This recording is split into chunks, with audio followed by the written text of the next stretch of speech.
होता है sensitive post और एक होता है नॉन सेंसिटिव पोस्ट। फील्ड का है तो एयरपोर्ट पे, या फिर आपका ड्यूटी हो सकता है पोर्ट पे, या फिर आपको ड्यूटी हो सकता है किसी ऑडिट ग्रुप में, ठीक है, जहां आप सीए के साथ, बड़े-बड़े सीए के साथ काम करेंगे।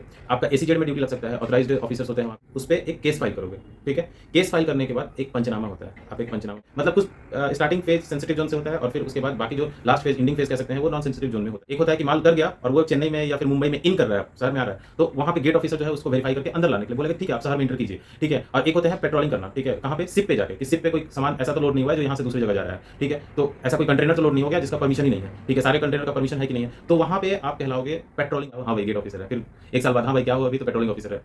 तो 4 से 5 साल में सुपरिटेंडेंट, 15 साल मान लो कि आप 15 साल में बन जाओगे असिस्टेंट कमिश्नर यानी आईएएस कैडर में पहुंच जाओगे। 15 ये मिनिमम मैं बता रहा हूँ। अरे ऐसे सैलरी डिसाइड नहीं होता है, ठीक है? मतलब सैलरी के लिए कोई क्या कहेगा, बेसिक ले लो, डीए ले लो, एचआरए ले लो, टीए ले लो, डीएनडी, ये 5 दिखा देगा और आपका कटेगा एनपीएस, सीजीएचएस, सीजीआईएस और फिर प्रोफेशनल टैक्स से कट जाएगा और नीचे लिख देगा 73,000 इतना और एक सैलरी स्लिप दे देगा। ऐसा थोड़ी होता है, ठीक है? ऐसा नहीं होता है। जब पता चला आप 73,000 का एक्सपेक्टेशन लेके गए हो कि आपकी इन हैंड सैलरी मिलेगी और आपका दिसंबर में कट गया टैक्स 13,000, तो आया 60,000, पूरा महीने का बजट गड़बड़ा जाएगा सर। इंक्रीमेंट जो होता है 2 ही डेट को हो सकता है, एक होता है 1 जुलाई को और एक हो सकता है 1 जनवरी को। तो 6 महीना आपका कब पूरा होगा? अगर मान लो आप 29 दिसंबर को ज्वाइन कर लिए थे या तो 30 दिसंबर को ज्वाइन किए, तो 30 जनवरी को आपका, सॉरी 30 जून को आपका 6 महीना पूरा हो जाएगा और 30 जून के बाद सीधे 1 जुलाई को क्या होगा? आपका इंक्रीमेंट। हेलो एवरीवन, स्वागत करता हूँ आपके अपने YouTube channel Avengers of SSC maths पर। तो सबसे पहले तो मैं बहुत बहुत धन्यवाद करना चाहता हूँ आप सभी का, ताकि मेरा चैनल थोड़ा सा अच्छे से चल रहा है। और मैं स्पेशली धन्यवाद करना चाहूँगा विजय प्रताप सिंह जी को, जिन्होंने मेरा वीडियो शेयर किया था। थैंक यू विजय। और मैं बाकी लोगों से भी गुजारिश करूँगा कि आप लोग भी मेरा वीडियो थोड़ा सा शेयर कर दें, ताकि अभी मैं यूट्यूब पे नया हूँ तो मतलब मैं कंटेंट्स अच्छा बनाता हूँ, मुझे ऐसा लगता है। अगर आप लोगों को वीडियो को मतलब अच्छा लगता है आप लोगों को वीडियो, तो शेयर करना मत भूलें। तो आज मैं प्रिवेंटिव ऑफिसर के जॉब प्रोफाइल के बारे में बात करूँगा। जहाँ भी आपका पोस्टिंग है, या तो चेन्नई, मुंबई, कोलकाता, कोची, या फिर विशाखापट्टनम है, या फिर गोवा में भी। इस साल तो गोवा में सीट नहीं था, लेकिन पहले भी आपका अगर मान लो आगे फ्यूचर में अगर आप सोच रहे हो प्रिवेंटिव ऑफिसर का जॉब के बारे में, तो वर्क प्रोफाइल क्या वर्क होता है वो जानना बहुत ज़रूरी है।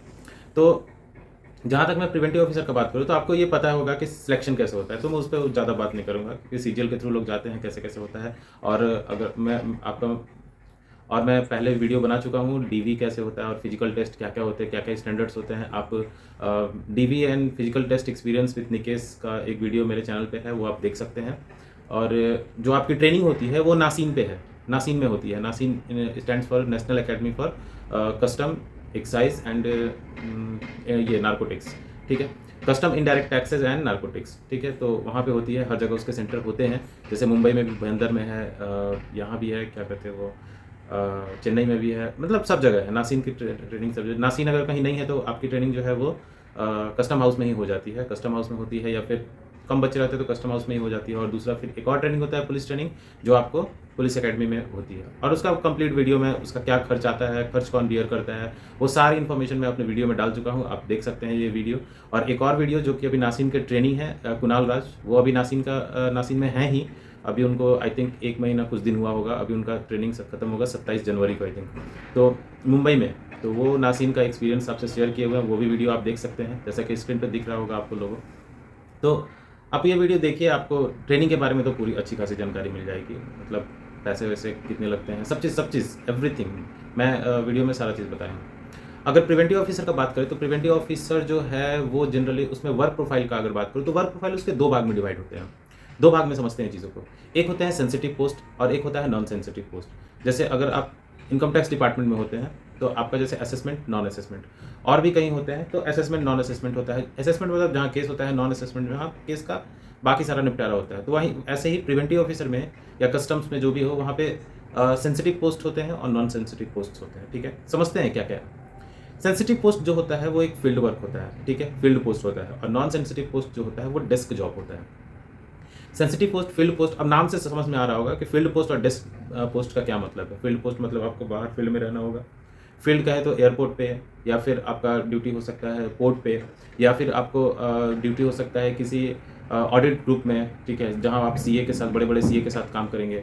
आपका एसीजेड में ड्यूटी लग सकता है, ऑथराइज्ड ऑफिसर्स होते हैं वहाँ पे एसीजेड में। ACZ stands for special economic zones जो होते हैं, ठीक है, जो आपको शायद पता होगा उसके बारे में, ठीक है। तो वहाँ हो सकता है। एंटी इवेशन एक प्रिवेंटिव होता है, एंटी इवेशन ग्रुप, वहाँ भी हो सकता है, ठीक है। रेंज के इंस्पेक्टर में भी हो सकता है, जहाँ आप जॉइंट कमिश्नर या फिर डिप्टी कमिश्नर के साथ काम करेंगे, ठीक है।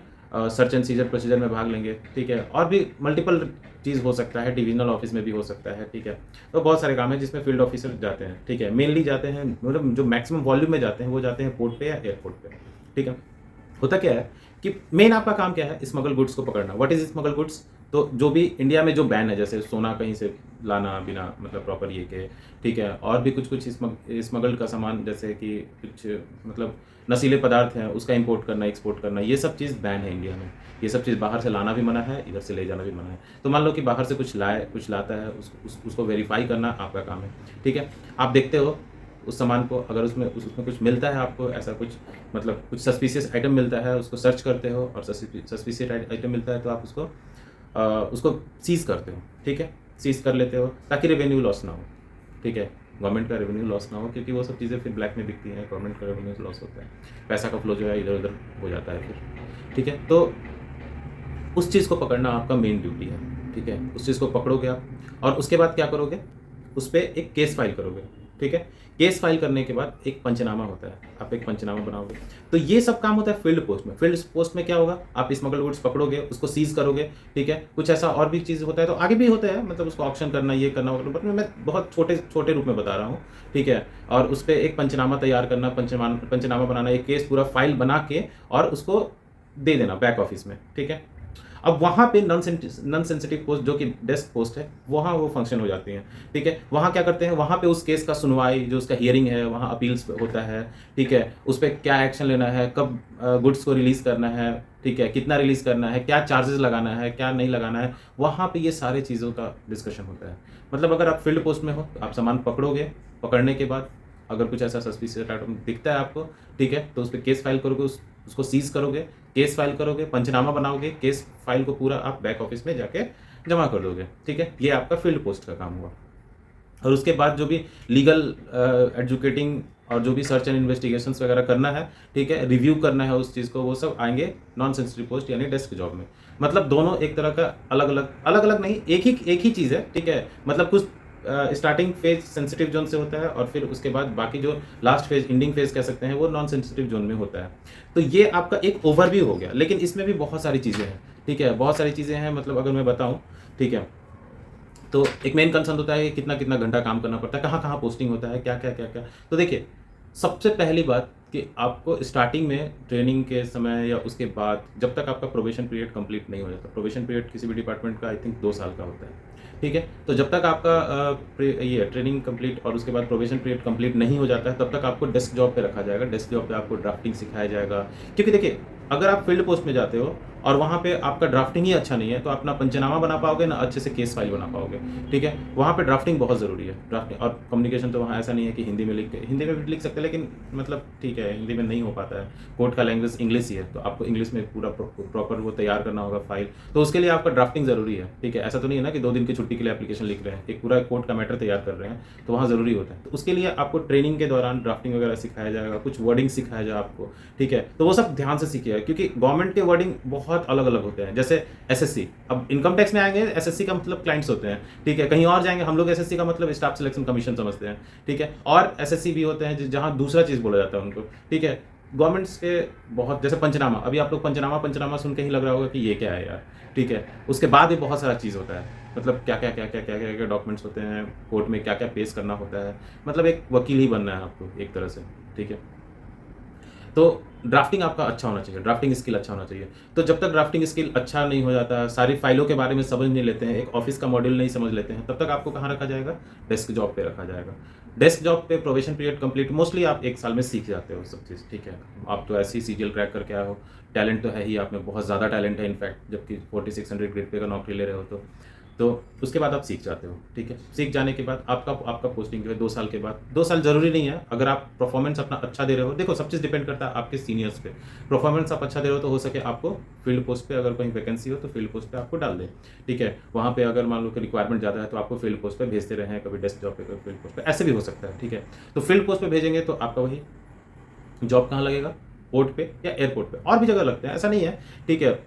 लेकिन कस्टम्स आपका, आप सोच रहे होंगे मेरा क्या है, ये रैंक है वो प्रिवेंटिव ऑफिसर है, तो मेरा जो पोस्ट का डिजिग्नेशन है वो प्रिवेंटिव ऑफिसर है। लेकिन मैं बता दूं, प्रिवेंटिव ऑफिसर आप एक ही जगह बनते हैं, ठीक है, मतलब एक जगह भी नहीं बनते, मतलब प्रिवेंटिव ऑफिसर बस एक है कि हाँ चलो प्रिवेंटिव ऑफिसर, क्योंकि उसको प्रिवेंट करना है, स्मगल गुड्स को प्रिवेंट करना है इंडिया में आने से, ठीक है, इसलिए प्रिवेंटिव ऑफिसर। लेकिन जहाँ जहाँ आपका फील्ड पोस्ट में पोस्टिंग होता है ना, वहाँ वहाँ आपका डिजिग्नेशन नाम चेंज होगा।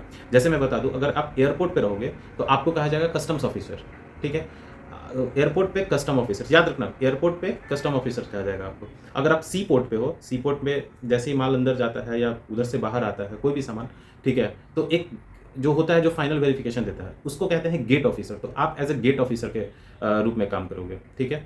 तो अगर सी पोर्ट पे हो, गेट पे आपका ड्यूटी है तो गेट ऑफिसर, ठीक है। सी पोर्ट पे और भी ड्यूटी होता है, जैसे सिप में होता है, आप सिप में जाके देखते हो कि यहाँ कुछ गड़बड़ी तो नहीं है। एक होता है कि माल उतर गया और वो चेन्नई में या फिर मुंबई में इन कर रहा है, शहर में आ रहा है, तो वहाँ पे गेट ऑफिसर जो है उसको वेरीफाई करके अंदर लाने के लिए बोलेगा ठीक है आप शहर में इंटर कीजिए, ठीक है। और एक होता है पेट्रोलिंग करना, ठीक है, कहाँ पे, सिप पे जाके, कि सिप पे कोई सामान ऐसा तो लोड नहीं हुआ है जो यहाँ से दूसरी जगह जा रहा है, ठीक है, तो ऐसा कोई कंटेनर तो लोड नहीं हो गया जिसका परमिशन ही नहीं है, ठीक है, सारे कंटेनर का परमिशन है कि नहीं है, तो वहाँ पे आप कहलाओगे पेट्रोलिंग ऑफिसर। यानी अगर सिप पे जा रहे हो, सिप पे आपका ड्यूटी है, सिप को पेट्रोलिंग करना, तो आपका पेट्रोलिंग ऑफिसर नाम रहेगा, आपको पेट्रोलिंग ऑफिसर कहा जाएगा, ठीक है। अगर गेट पे हो तो गेट ऑफिसर, अगर आप एयरपोर्ट पे हो तो आपको कस्टम ऑफिसर्स कहा जाएगा, अगर आप इन्वेस्टिगेशन सेक्शन में हो तो आपको इन्वेस्टिगेशन ऑफिसर कहा जाएगा, और अगर आप कंट्रोल रूम में हो, देखिए एक डिपार्टमेंट कंट्रोल रूम में भी होता है, ठीक है, मतलब एक कुछ कुछ प्रिवेंटिव ऑफिसर जो है कंट्रोल रूम में भी होता है। तो कंट्रोल रूम जनरली हेडक्वार्टर में होता है, तो हेडक्वार्टर में कंट्रोल रूम में हो तो आपको कंट्रोल रूम ऑफिसर कहा जाएगा, ठीक है।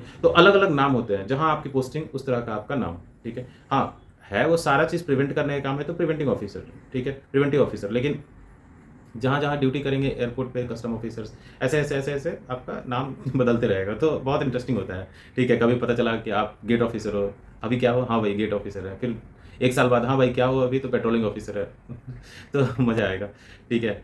तो ये रहा आपका ये फील्ड पोस्टिंग के बारे में। ये फील्ड पोस्टिंग में होता है। डेस्क जॉब में आप नॉर्मली प्रिवेंटिव ऑफिसर हो, जैसा कि काम करते हो, या इंस्पेक्टर कर सकते हो आप लोग को, कस्टम्स ऑफिसर्स प्रिवेंटिव या इंस्पेक्टर भी कहते हैं उसको, ठीक है, वैसे हो। 2 साल के बाद आपका प्रोबेशन पीरियड होने के बाद आपको प्रिवेंटिव ऑफिसर के सेंसिटिव पोस्ट मिलेंगे। सेंसिटिव पोस्ट मतलब मैं बता दिया आपको, जहाँ पे आपको फील्ड ऑफिसर का काम करना है, ठीक है। फील्ड ऑफिसर में आपको डील करना होगा जनरली पब्लिक से। पब्लिक मतलब जो भी बिजनेसमैन है जिनका सामान बाहर से आ रहा है, या फिर जिनका सामान बाहर जाता है, जो बिजनेस करते हैं उनसे, यानी पब्लिक डीलिंग यहाँ बढ़ेगी। दूसरी बात, आपको रेंज के इंस्पेक्टर के रूप में काम करना पड़ेगा। आपको अलग अलग जगह छापा वापा मारना होगा, या फिर सर्च करना, सर्च प्रोसीजर में भाग लेना होगा, ठीक है। तीसरा, आपका डिवीज़न ऑफिस हो सकता है अलग अलग डिवीज़न में। चौथा, आपको ऑडिट ग्रुप्स के साथ काम करना, बड़े बड़े सीए होते हैं जो कि वो डिपार्टमेंट के ही होते हैं, उनके साथ ऑडिट में काम करना पड़ता है, ठीक है। चौथा, आपको प्रिवेंटिव एंटी इवेशन एक होता है, एंटी इवेशन में काम करना पड़ता है, जहाँ बहुत सारे चीज़ होते हैं।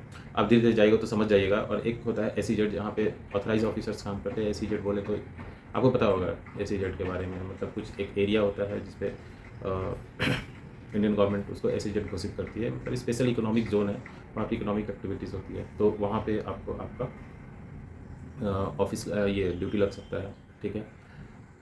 जब आपका फील्ड ड्यूटी लगेगा, जब आपका फील्ड पोस्ट लगेगा, तो आप याद रखिएगा आपकी पोस्टिंग जो है वो आपका शिफ्ट माना जाएगा लगभग 10 से 12 घंटे का। ये बात बहुत बड़ी बड़ी बात है। मतलब फील्ड पोस्टिंग के समय एक गेट पोस्टिंग होगा, तो गेट पोस्टिंग में तो मुझे गेट ऑफिसर जो सीपोर्ट पे गेट ऑफिसर होगा उनका तो 12 घंटा का शिफ्ट ही होता है। एक शिफ्ट होता है सुबह 9 से शाम 6, और फिर दूसरा बंदा का होता है शाम के 9 से मतलब रात के 9 से सुबह 6 बजे तक। मतलब टोटल 24 घंटा में 2 बंदे काम करते हैं, ठीक है। तो ऐसा होता है, मतलब जनरली ऐसे ही चलता है। कहीं कहीं कहीं कहीं 3 लाते हैं, लेकिन वो भी उसमें भी 3 में से एक को दूसरी जगह बैठा देते हैं, तो पता चलता है इनफैक्ट 2 ही हैं। तो 12-12 घंटे आपको शिफ्टिंग करना पड़ सकता है, ठीक है। उसके लिए आप रेडी रहिए एज ए फील्ड ऑफिसर। लेकिन आप डेस्क जॉब करते हो तो डेस्क जॉब मतलब डेस्क जॉब में आप सिंपल 9 से 5, 9 से 6 जो भी आप चाहते हो, 7-8 घंटे, ठीक है, वही करोगे। वहाँ कोई टाइम का लिमिटेशन नहीं है, और वहाँ सैटरडे संडे की छुट्टी भी आप प्रॉपर एंजॉय कर सकते हो। अगर आप डेस्क पोस्ट में हो तो कह सकते हैं कि फैमिली लाइफ अगर जी रहे हो तो आप डेस्क जॉब पसंद करोगे, आप डेस्क पोस्ट। लेकिन आप अगर फैमिली लाइफ थोड़ा एक्सप्लोरेशन चाहते हो लाइफ में, मतलब थोड़ा सा होता है ना कि नहीं अभी जाएंगे संडे को भी काम करेंगे, ये करेंगे वो करेंगे, एक्सप्लोरेशन ज़्यादा मिलेगा, पब्लिक डीलिंग करना आपको पसंद है, तो आप फील्ड पोस्ट मतलब फील्ड पोस्ट भी आपको पसंद आएगा, ठीक है। चैलेंजिंग वर्क रहेगा, 12-12 घंटे का शिफ्ट रहेगा, नो सैटरडे संडे, कभी भी आपको बुलाया जा सकता है, ठीक है। सैटरडे संडे घूमने भी जाना हो तो आपको परमिशन लेके जाना होगा, क्योंकि मान लो कि आप कहीं गए यार, चलो तो आज तो मेरा छुट्टी है सैटरडे संडे, पता चला सैटरडे को ही शाम को फ़ोन आ गया कि भाई कल आ जाओ, ऐसे ऐसे बात है, ठीक है। कुछ भी हो सकता है वहाँ पे, क्योंकि पोर्ट तो बंद नहीं होता है ना, पोर्ट तो बंद नहीं हो सकता है। माल तो ऐसा नहीं है कि सैटरडे को भाई जहाज़ रुकी हुई है, सैटरडे को जहाज़ नहीं आएगी अमेरिका से, ठीक है, वो तो आती आती जाती रहती है। तो आपको भी एक्टिव रहना पड़ेगा, ठीक है, एक्स्ट्रा वर्क के लिए। ये तो रहा एक वर्क मैंने समझा दिया, ठीक है। और भी बहुत सारे चीज़ होते हैं, मतलब क्या क्या होता है आप डिपार्टमेंट में जाएंगे तो ज़्यादा समझ पाएंगे मेरे से, ठीक है। लेकिन एक ओवरव्यू दे दिया आपको कि डेस्क जॉब में क्या होता है और फील्ड पोस्ट में क्या होता है, ठीक है। दूसरी बात, प्रमोशंस। प्रमोशंस बहुत इंपॉर्टेंट है, ठीक है। देखो, अगर प्रमोशन का 4600 ग्रेड पे अगर ऑलरेडी आप जाते हो ना, तो प्रमोशन एक कह सकते हैं कि बहुत ज़्यादा प्रमोशन आपके लाइफ में नहीं मिलता है, ठीक है। ज़्यादा से ज़्यादा आपको बहुत अगर लकी आप हुए तो 3 प्रमोशन मिलेगा, नहीं तो 2 प्रमोशन जनरली मिलता है, ठीक है। लेकिन वो प्रमोशन बढ़िया प्रमोशन होता है। जैसे आपको अगर 4600 ग्रेड पे प्रिवेंटिव ऑफिसर लगते हैं, ठीक है, तो आपका जो पहला प्रमोशन होगा, अब तो 2 साल के बाद आप एग्ज़ाम के लिए एलिजिबल हो जाओगे, आप एग्ज़ाम दे दोगे डिपार्टमेंटल एग्ज़ाम। अगर पास कर जाते हो तो मोस्ट प्रोबेबली 4 से 5 साल में, ठीक है, आपको सुपरिटेंडेंट बना दिया जाएगा एग्ज़ाम पास करने के बाद, बिना एग्ज़ाम पास किए नहीं, ठीक है। एग्ज़ाम पास करोगे तो आपको सुपरिटेंडेंट बना दिया जाएगा। सुपरिटेंडेंट जो होता है वो ग्रुप बी लेवल ऑफिसर्स होते हैं, मतलब गैस्टेड ऑफिसर होते हैं बट ग्रुप बी लेवल के होते हैं, ठीक है। एक होता है ग्रुप ए लेवल, एक होता है ग्रुप बी लेवल, गैस्टेड में भी, ठीक है। तो गैस्टेड ऑफिसर ग्रुप बी लेवल होगा सुपरिटेंडेंट, ठीक है। तो सुपरिटेंडेंट आप बनोगे 4 से 5 साल, लेकिन उसके बाद जो पोस्ट है वो चला जाता है आईआरएस कैडर में, ठीक है। इंडियन रेवेन्यू सर्विसेज जो है आईआरएस, उस कैडर में चला जाता है उसके बाद। तो उस कैडर में जब चला जाता है तो वहाँ पे प्रमोशन बहुत डिले होता है, क्योंकि आप जो है एक नॉर्मल से आप चले जा रहे हो आईआरएस कैडर में, ठीक है। तो वहाँ आपको लग सकता है मिनिमम, मतलब जहाँ तक मैं समझता हूँ मिनिमम 12 से 15 साल, मतलब सुपरिटेंडेंट बनने के बाद 12 से 15 साल, या कभी कभी उससे भी ज़्यादा, क्योंकि सीटें बहुत कम होती हैं। सीटें बहुत, एक तो बहुत कम होती है, कुछ होती भी हैं तो ये यूपीएससी से डिप्यूट होते हैं, और डिपार्टमेंटल प्रमोशन बहुत कम होता है। मतलब हर साल 1-2 वैकेंसी डिपार्टमेंटल प्रमोशन में आएगा, और आप तो 303 के बैच में जा रहे हो, तो समझ लो कितना दिक्कत होगा, ठीक है। चेन्नई में, मुंबई में तो और भी है, 404 है शायद, ठीक है। तो ऐसे जा रहे हो तो थोड़ा सा प्रॉब्लम तो होगा, ठीक है। तो वहाँ आप बनते हो असिस्टेंट कमिश्नर, लेकिन ये कमिश्नर वाला जो टैग लग जाता है ना, वो बहुत इंपॉर्टेंट है, ठीक है। कि आप मतलब यहाँ से रिटायर भी कर जाए तो एज ए कमिश्नर रिटायर किए हैं अपने आप को, एक यूपीएससी कैडर में आप चले जाते हो। एक आईआरएस कैडर में होने का महत्व ही कुछ अलग है, ठीक है। खैर कभी कभी मतलब ऐसा होता है कि आप प्रमोट होके गए और बाकी जो आईआरएस हैं वो डायरेक्ट रिक्रूट होके आते हैं, ठीक है। तो एक थोड़ा सा एक हो जाता है, ठीक है, थोड़ा सा तो होता है, मतलब आप मानो या ना मानो, लेकिन थोड़ा सा होता है। तो 4 से 5 साल में सुपरिटेंडेंट, 15 साल मान लो कि आप 15 साल में बन जाओगे असिस्टेंट कमिश्नर, यानी आईआरएस कैडर में पहुंच जाओगे। 15, ये मिनिमम मैं बता रहा हूँ। हाँ, 4 सुपरिटेंडेंट तो 4 से 5 साल में बन जाओगे, उससे ज़्यादा टाइम नहीं लगेगा, 6 साल भी लग सकता है, क्योंकि ग्रुप आपका बड़ा है इस बार, ठीक है। तो हो सके 6 साल लग सकता है, ठीक है। तो मैं अगर देखूँ तो 6 और 15 21, मतलब 21-22 साल तक आप असिस्टेंट कमिश्नर बन जाओगे। अब अगर आप बहुत छोटे हो, जैसे आप अगर 23 साल में ही आपका प्रिवेंटिव ऑफिसर निकल चुका है, तो आपके पास जॉब कितना है, 37 साल, ठीक है। अगर आप थोड़ा बड़े हो, 30 साल के हो, तो आपका जॉब कितना है, अभी 30 साल और है, क्योंकि 60 साल में आप रिटायर कर जाओगे। तो उसके बाद जो प्रमोशन होता है असिस्टेंट कमिश्नर, मतलब असिस्टेंट कमिश्नर के बाद, तो वो होता है डिप्टी कमिश्नर का। तो डिप्टी कमिश्नर का जनरली प्रमोशन जो होता है वो 4 साल में, 5 साल में हो जाता है, अगर आईआरएस कैडर के हो तब। नहीं हो तो आपका जो है प्रमोशन थोड़ा सा डिले होता है, ठीक है। डिले इन द सेंस कहें कि आपको 10 साल के आसपास लग सकता है। तो अगर 10 साल के आसपास लग सकता है, इसका मतलब ये हुआ कि तब तक आप तो रिटायर कर जाओगे, डेफिनेटली एक रिटायर कर जाओगे। तो डिप्टी कमिश्नर तक आप हार्डली पहुंच पाओगे। अभी पहुंच पाओगे कब तक, कब, जब आपका ज्वाइनिंग, अभी आप मान लो कि 23, 24, 25 साल तक हो, तब शायद डिप्टी कमिश्नर तक आप पहुंच जाओ। लेकिन अगर आपका अभी अभी उम्र 28-30 हो रखा है, तो मैं, तो मुझे नहीं लगता, ठीक है। डिपेंड करता है कि आगे आने वाले समय में वैकेंसी कैसा होगा, ठीक है। होप फॉर द बेस्ट, लेकिन आप असिस्टेंट कमिश्नर तक तो बनोगे, निश्चित है, ठीक है। तो ये रहा एक प्रमोशन। और हाँ, मैं बता दूँ एक और बात कि सुपरिटेंडेंट तक ही एग्जाम होता है, उसके बाद एग्जाम्स नहीं होते हैं, ठीक है। तो ये रही बात। अच्छा, दूसरी बात कि आपको सैलरी कितना मिलेगा, ठीक है। तो देखो, सैलरी एक्सप्लेन करना उतना आसान काम नहीं है, ठीक है। मतलब मैं बहुत सारे को देखा हूँ, इन हैंड सैलरी 73,940 रुपये, 72,000 इतना रुपये। अरे ऐसे सैलरी डिसाइड नहीं होता है, ठीक है। मतलब सैलरी के लिए कोई क्या कहेगा, बेसिक ले लो, डीए ले लो, एचआरए ले लो, टीए ले लो, और डीए एनडीए, ये 5 दिखा देगा, और आपका कटेगा एनपीएस, सीजीएचएस, सीजीआईएस, और फिर प्रोफेशनल टैक्स से कट जाएगा, और नीचे लिख देगा 73,000 इतना, और एक सैलरी स्लिप दे देगा। ऐसा थोड़ी होता है, ठीक है, ऐसा नहीं होता है। जब पता चला आप 73,000 का एक्सपेक्टेशन लेके गए हो कि आपकी इन हैंड सैलरी मिलेगी, और आपका दिसंबर में कट गया टैक्स 13,000, तो आया 60,000, पूरा महीने का बजट गड़बड़ा जाएगा सर, याद रखना। क्योंकि आपकी इनकम जो है सालाना 5 लाख से ऊपर में जा रही है, तो 5 लाख से ऊपर वाले पे टैक्स लगता है, शायद आपको पता होगा, इनकम टैक्स आपको देना पड़ता है, और वो टैक्स डिपार्टमेंट काट के देती है आपको, पहले ही से कट होकर आपका सैलरी आता है, ठीक है, आपके जो भी डीडीओ होंगे, ड्राइंग एंड डिस्पर्सिंग ऑफिसर, वो टैक्स काटते हैं। तो इतना आसान नहीं उस सैलरी को समझाना। तो 4600 ग्रेड पे में अगर आप देखते हो तो आपका जो टोटल ये बनता है, टोटल आपका जो ईयरली बनता है, जो ये क्या कहते हो, सीटीसी कह सकते हो उसको, ठीक है, या पैकेज कह सकते हो, तो 8 से 8 लाख 9 लाख पहुंच जाता है वो, ठीक है। तो 8 लाख 9 लाख में आपको टैक्स भी देना पड़ता है, लगभग 1-1 लाख रुपए टैक्स कट जाएगा आपका, अगर ढंग से सेविंग नहीं किए तो, ठीक है। तो उसको कैसे कम करें, ठीक है, क्या उपाय लगाएं, सैलरी एक्चुअली कितना टैक्स कटेगा उसका भी में कैलकुलेशन होता है। ऐसे हवा में बात करने से कुछ नहीं होगा, उसका कैलकुलेशन होगा। तो अगर आप चाहते हैं कि उस पर भी वीडियो बने, मैं बनाऊँ, क्योंकि मैं इनकम टैक्स में हूँ तो मुझे पता है मतलब कैसा कैलकुलेशन होता है, सारी चीज़ें पता है। तो आप मेरे को कमेंट कर दीजिएगा, ठीक है। कुछ वैल्यूएबल कमेंट्स आएंगे या फिर मतलब आप लोग का अगर सपोर्ट अच्छा मिलेगा तो मैं उस पर भी एक वीडियो बना दूंगा कि आपका एक्यूरेट टैक्स कितना। लेकिन मार्च तक तो अभी टैक्स नहीं कटेगा, क्योंकि अभी क्या है कि अभी आपका मान लो कि अभी तो ज्वाइनिंग नहीं हुआ, ठीक है। जनवरी में मान लो ज्वाइनिंग हुआ तो जनवरी फरवरी मार्च 3 महीना में पैसा ही कितना आएगा, मान लो कि 2 लाख के आसपास आएगा, 2 लाख 2.5 लाख वही आएगा, ठीक है। तो 2-2.5 में कोई टैक्स नहीं कटेगा। लेकिन अगले साल से स्टार्ट होगा टैक्स कटना। तो इनहेरिट सैलरी इतना होगा, ये इतना होगा, किसी का वीडियो पे विश्वास मत करना भाई। टैक्स जब कट के आएगा ना, महीने का बजट बिगड़ जाता है, ठीक है। तो ये याद रखना। अच्छा, एक और बात, जब भी आप जॉब में जाओ तो सीजीएचएस कार्ड ज़रूर बनवा लेना, हेल्थ इंश्योरेंस का। मैं आपको रिकमेंड करूँगा, अपने और अपने जो भी डिपेंडेंट्स हैं सबका। आप वीडियो देख सकते हो मेरा। सीजीएचएस कार्ड बहुत इंपॉर्टेंट है। इसका इंपॉर्टेंस आप तभी समझ पाओगे जब, भगवान ना करे, लेकिन जब कोई घटना हो जाएगी घर में, ठीक है, मतलब कोई बीमारी से गुजर रहा होगा, तब आप उसका महत्व समझ पाओगे। बहुत ही ज़्यादा इंपॉर्टेंट है। और ऑब्वियसली आपके 650 रुपये पर मंथ कटेंगे सीजीएचएस कार्ड के, ठीक है। तो क्या मतलब क्यों नहीं आप अवेल करोगे, 650 रुपये क्यों ऐसे जाने दोगे, ठीक है। तो एक बार वीडियो उसको वो भी देख लीजिएगा।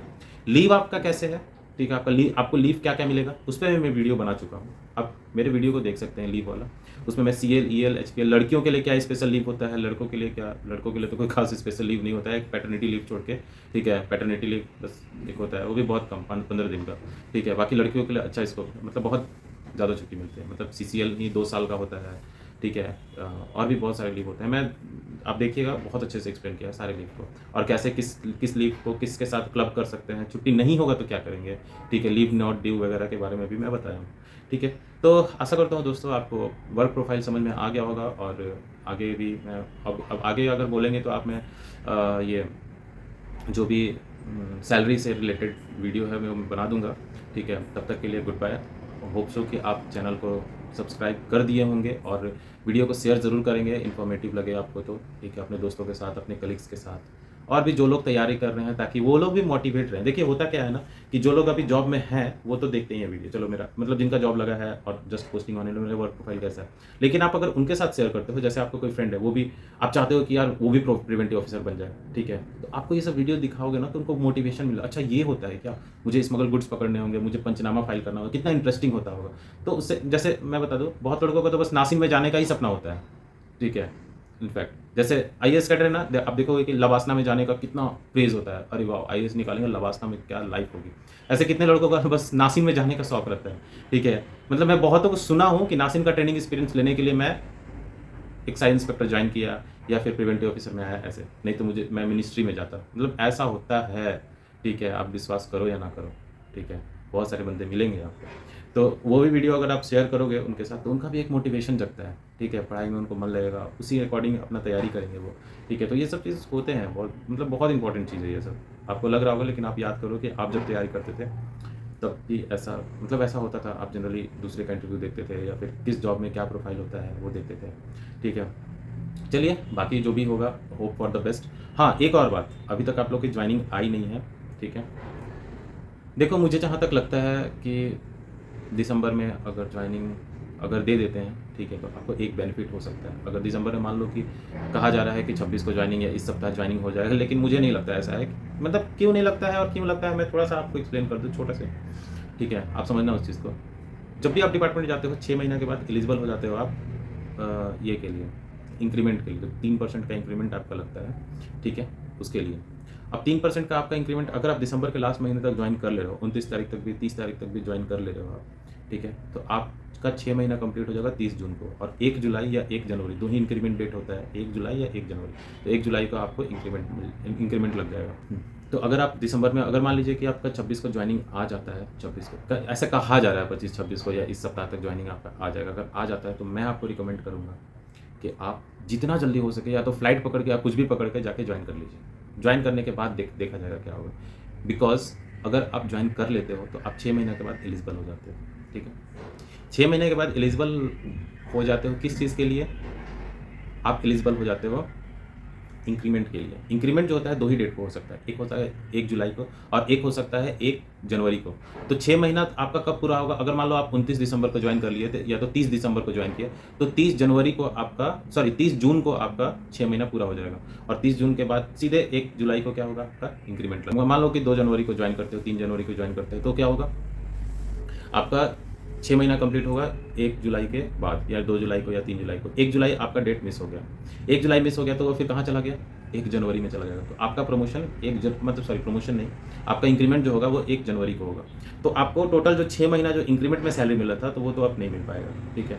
और जो 29 को ज्वाइन या 30 को ज्वाइन किए हैं, तो उनको मिल जाएगा कितना? इंक्रीमेंट मिल जाएगा 3% का। 3% बोले तो 44,900 आपका अगर बेसिक है, तो उसका 3%, ठीक है? तो उसका 3%, उसके साथ एचआरए, डीए वगैरह सब बढ़ता है, सारे कंपोनेंट बढ़ते हैं। तो टोटल कितना होगा, ठीक है? ये एक कैलकुलेशन होता है, ठीक है? उसमें फिर 10% आपका टैक्स वो एनपीएस में भी जाता है, ठीक है? नेशनल पेंशन स्कीम है, तो उसका भी एक कैलकुलेशन होता है। अगर आप चाहते हो कि मैं मतलब वीडियो बना दूँ उस पे भी, तो सैलरी के साथ मैं बना दूंगा। जो अभी सैलरी आपको बताऊंगा ना, अगर आप कमेंट करते हो तो नहीं, आप जानते हो तो ठीक है यार, नहीं जानते हो तो कोई दिक्कत नहीं है, ठीक है? तो मैं जल्दी से वीडियो बना दूंगा, ऐसा कुछ नहीं है। वो मैं कैलकुलेशन बस मैं आपको दिखा दूंगा तो आप समझ जाओगे, ठीक है? इंटेलेक्चुअल तो आप लोग हो ही। तो चलो, bye bye, have a nice day, मिलते हैं फिर।